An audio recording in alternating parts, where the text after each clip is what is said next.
অধিনায়কত্বের অভিষেকেই triple century.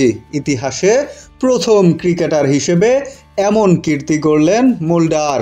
Graham ডাউলিংয়ের 239, স্মিথের 277 আর আমলার 311 এক এক করে সব ছাড়িয়ে গেলেন 27 বছর বয়সী এই অলরাউন্ডার।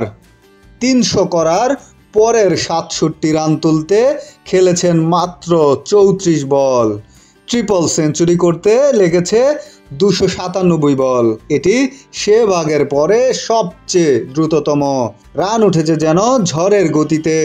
হুমকির মুখে পড়েছিল ব্রায়ান লারার 400 রানের অক্ষত রেকর্ড। আর তখনই এলো চমক। 367 রানে পৌঁছে ইনিংস ঘোষণা করল দক্ষিণ আফ্রিকা।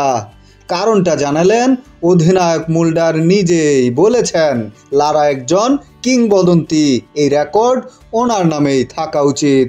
প্রধান কোচ শুক্রি কনরাডের সঙ্গে পরামর্শ করেই এমন সিদ্ধান্ত।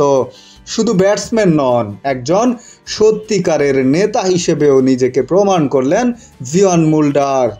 তার 367 রানের সুবাদে দক্ষিণ আফ্রিকা তুলে 5 উইকেটে 626। জিম্বাবুয়ে গুটিয়ে যায় মাত্র 170 রানে।